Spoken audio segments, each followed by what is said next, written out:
Yes, it's George Burns and Gracie Allen.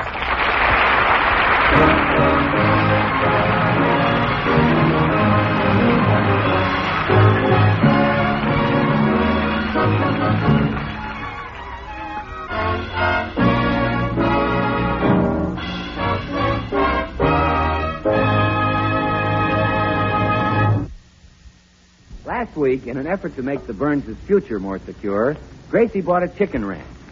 It worked out about as you'd expect, and George considered himself lucky when he sold the ranch at a loss of $1,000. He's telling Gracie about it now. So that's what your week in the chicken business cost me. $1,000. Oh, George, you're just like every other husband, unreasonable. The minute you watch there's something horrible, you complain. Yes, I'm a beast. And besides, it wasn't my fault we lost money on the chickens. The customers were too fussy. Every time they bought a chicken, they wanted it cleaned. Well? Well, you try cleaning a chicken sometime. I use soil off, energy, Gracie. When you clean a chicken, you remove its feathers. Oh, well, now that's ridiculous. How'd I ever get them back on again? With Scotch tape and forget the whole thing. Well, don't worry. I'll go into some other business and get your $1,000 back and more besides. Oh, no, you won't. You're not going to make the name of Burns a laughingstock. All right, I'll just use my first name. That's what all big business people do anyway. Look at Frank. No one knows his last name, but he's the biggest man in the furniture business. Oh, Frank Furter. Sure. Oh, yes, Frank Furter. I don't want you to go into any more business. You don't, huh? I don't, no. And that's an order. Yes, sir. And I want it obeyed. Yes, sir. I'm your husband, and what I say goes. Yes, sir. Now, was that perfectly clear? Are there any doubts in your mind? Well, just one, dear. What is it? What business shall I go into? Oh, no. Well, good morning, folks. Oh, hello, Meredith. I dropped over to get a little advice, Gracie. You're the one I always turn to because I admire your intelligence. Oh, now you see, George, Meredith thinks I've got lots of brains. Well, I can understand that. Guy Kibbe probably thinks Edgar Bergen has lots of hair. I don't get it. Well, work on it. I'm going down to the corner cigar store. If anyone calls, I'll be right back. He says the strangest things. Oh, what's the advice you want, Meredith? Well, as you know, Gracie, I'm a bachelor whose life has been devoted to music. I live alone, just me and my flute. Yeah, I know. But in the spring, I sometimes feel that I would welcome the presence of of a woman. Meredith. A reckless attitude, I realize. But there's something about the spring that makes my flute seem not quite enough. I never thought I'd hear you say such a thing. I've resisted these impulses because once back in Mason City, my actions toward a young lady caused quite a bit of talk. In fact, I left town under sort of a cloud. My goodness, what did you do? Well, at a taffy pull, I pulled her taffy longer than any other girl. Meredith Wilson. And now that spring is here again, I'd like to meet a nice girl. Do you think it'd be all right for me to advertise in the paper for one? Oh, you're only fooling. No, I'm not. You don't advertise for things like that. Well, other people do. I noticed several such ads in the personal column of this paper. Really? Let me see. My goodness, you're right. Listen to this one. Refined lady would like to correspond with educated gentlemen. If you don't know how to write, phone Dreamland Dance Hall. And ask for toots. Meredith, are ads like these always in the papers?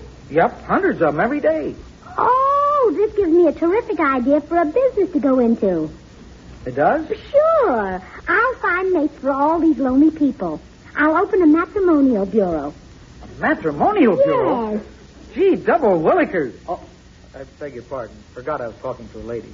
Now, I'll need about $25 to put an ad in the paper. Have you got $25, Meredith?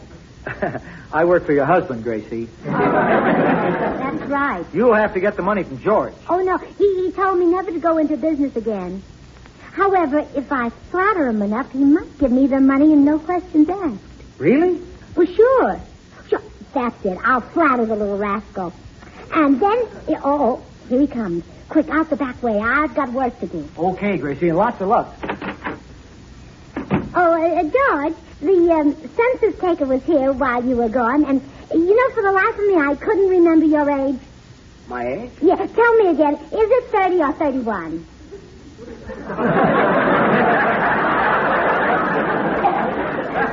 30 or 31? Stop being ridiculous. I'm down there 36. You know, dear, that's hard to believe.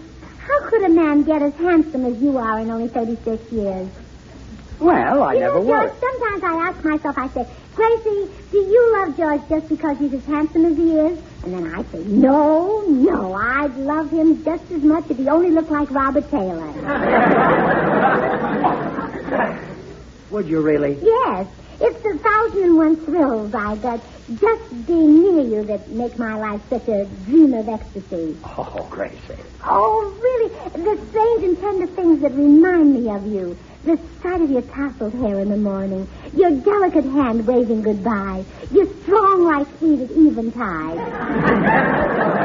Oh, all right. The kindness that shines from your eyes. The warm, generous smile that lights your face when I ask you for $25. Gracie. The glow of your hand as it leaps to your billfold. The sudden whoosh of air rushing in as you open it. The soft crinkle of 2 10s and a 5 as you press them into my palm. Those are the things you like about me. Yes. The blur of my hand as I whip out my billfold. Like this. Yes, that's it. The whoosh of air as I open it. Like this. I love that. The crinkle of 2 10s and a 5. Like these. Oh, yes, dear. These are the little things that remind me of you. I'm going to give you another tender little memory to tuck away in your heart. Oh, what, dear? The sound of my merry laughter as I shove it all back in my pocket.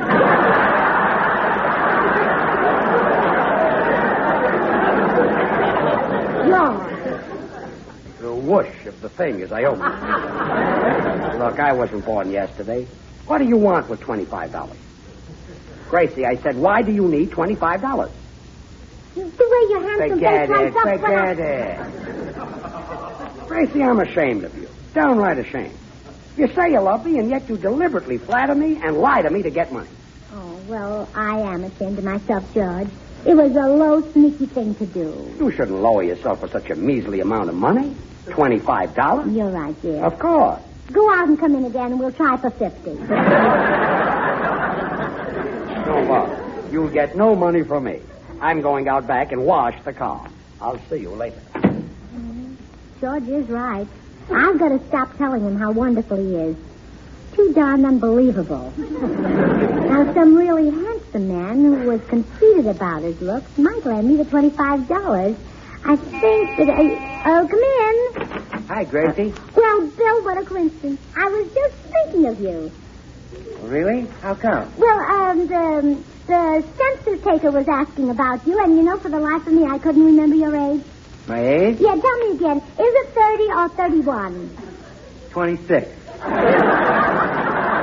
Oh. Though most people take me for 25. Oh, that's what I was hoping to take you for.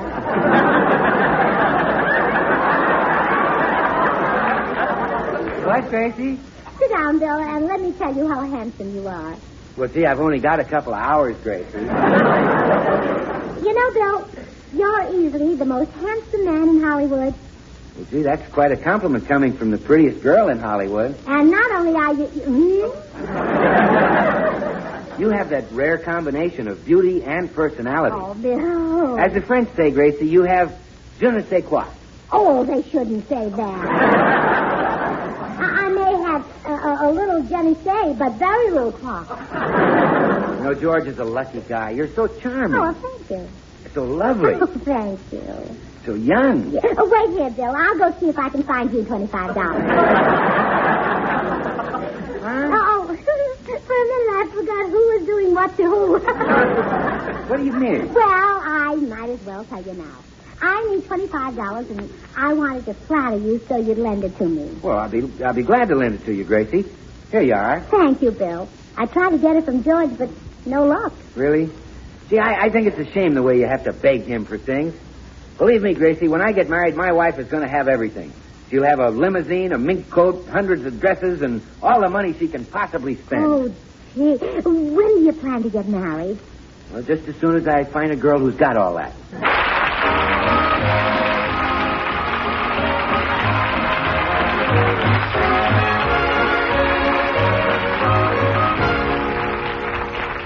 George and Gracie will return in just a moment.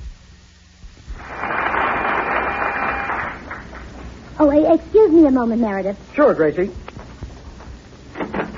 Good afternoon, Mrs. Burns. Oh, thank you, Here's your Mr. mail. Postman. Did you see my ad in the paper? I'm opening a matrimonial bureau. A matrimonial bureau? Mm-hmm. You mean you're going to get people married? That's right. Poor innocent people who never did anything to hurt you? Oh, now, Mr. Postman, you mustn't be so bitter about marriage just because yours turned out so, well, shall we be charitable and say poorly? Let's be accurate and say stinking. Mr. Postman, if you feel that way, why in the world did you ever marry Bertha? Well, in a moment of weakness, I kissed her. And once I had kissed her, a force stronger than myself took hold of me and swept me to the altar. Infatuation, huh? No, her father and two brothers. Well, goodbye, Mrs. Burns. Remember, keep smiling.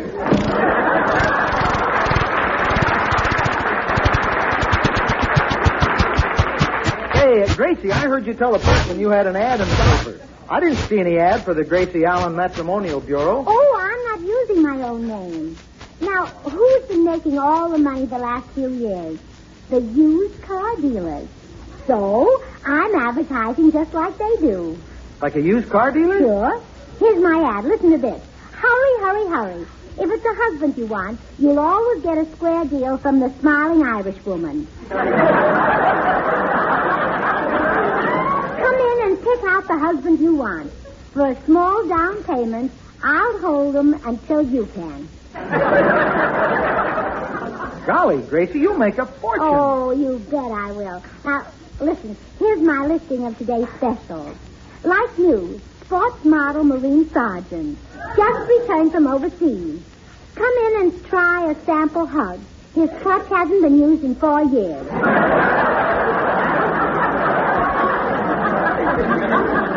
Well, that's a dandy. Uh-huh, and here's another special. Conservative middle-aged town model. Not too much speed, but dependable and well upholstered.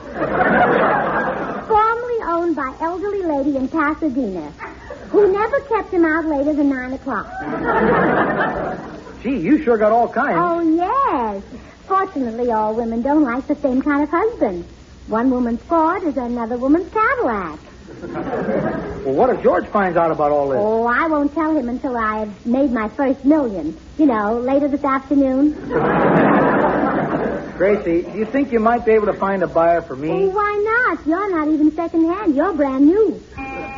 Oh, that must be a customer. I'll go change my clothes. I'll put on my new slacks, and then you can say I'm equipped with the new seat covers. How do? Are you the smiling Irish woman? Oh, face, and sure I am, bejabbers. Does that prove it? Yeah. I'm interested in looking over your stock. Oh, well, I'm sure we can get together on a deal. Have you already got a husband? No. Oh, too bad. You lose my liberal trade-in allowance. Believe me, if I had anything to trade in, I'd still be running it. Well, there's bound to be some item in my stock that'll appeal to you. But first I'll need some information for your file. Name, please. Carol Davis. Mm-hmm. You live in Hollywood? That's right. And you've never been married even once? No. Tourist, huh? I've been here more than a year now. My goodness, you do need help. What's your age, Miss Davis? I'm going on 22. I beg your pardon? I said I'm going on 22. Yes, I know. But what are you coming from? Well, if you must know, I'm 34. Mm-hmm. Shall we say 38? Why not? I still make 3 years on the deal. Oh, you're really 41. Yeah. Well, I'll put down 44 just to be on the safe side. Now, what are your hobbies, Miss Davis, besides lying about your age? Well, I swim and I knit. Well, doesn't the wool get awfully soggy? I don't do them at the same time. Oh. Well, one more question and we're through. Now, what kind of a husband would you prefer? Runabout? Convertible? Club model? Listen, I'll even take a jalopy. Oh, all right. Now, would you care to make a deposit? Well, I thought... Come in. Hi, Gracie. Is George around? Hubba. I'll make a deposit on him. Mm-hmm. Isn't he pretty? He's our amphibious model. Amphibious? Yeah, he'll go anywhere.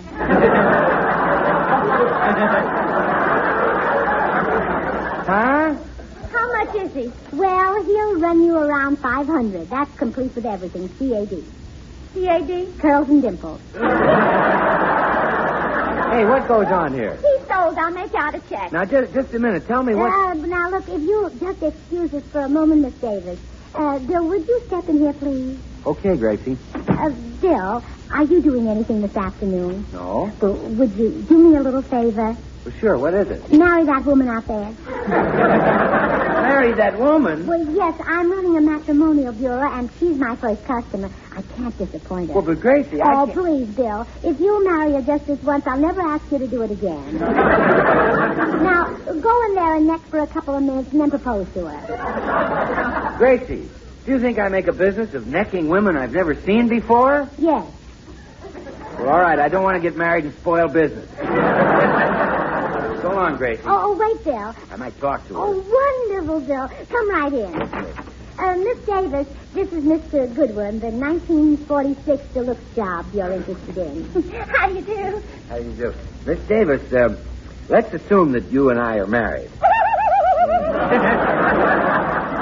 Goodbye. My, that was a quick divorce. Don't worry, Miss Davis. I'll dig you up a husband. But he may not be as handsome as that one. Oh, I don't care what he looks like. I'll take anything. I'll go inside and telephone. You wait here. Boy, will I take anything. I don't care what it looks like as long as it breathes. Oh. Hello. Hello. Can I do anything for you? No, I'd rather take a chance on whatever she digs up.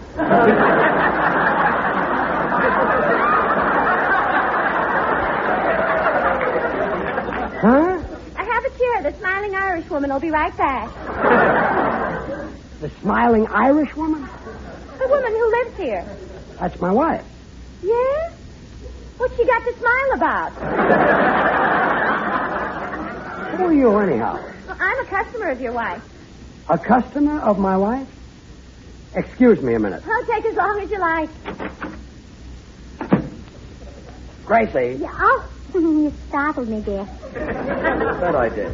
Who's the woman outside who says she's a customer? A customer? Oh, there must be some mistake. There's no mistake.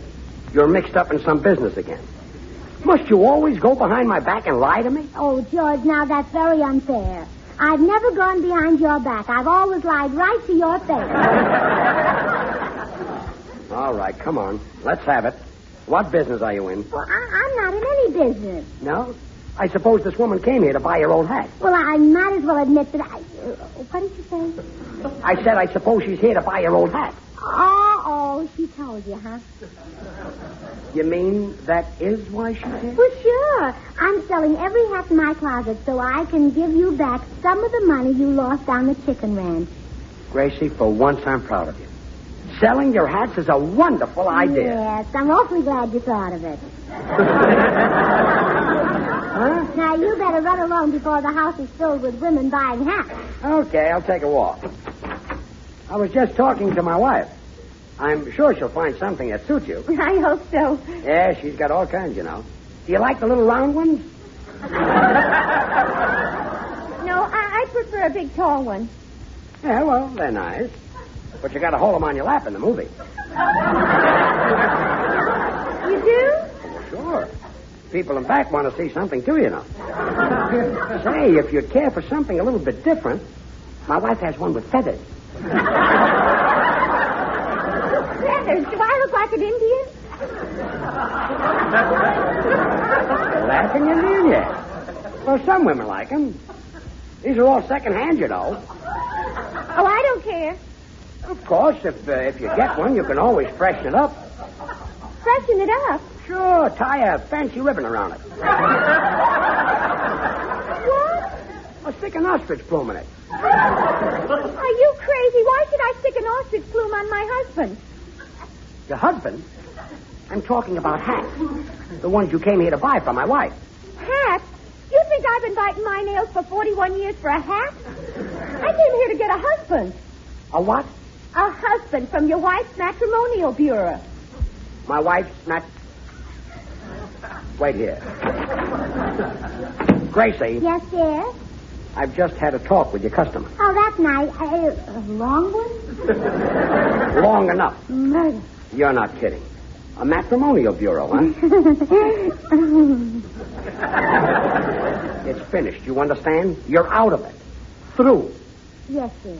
No more matrimonial bureaus. No, dear. That's final, and I mean it. Of course, dear. Hello? Who? Oh, well, I'm sorry. I'm not getting wives for people anymore. My husband made me quit. Goodbye. Well, George, I hope you're satisfied. We've just lost $1 million. $1 million? Do you know who I just turned down? Tommy Manville.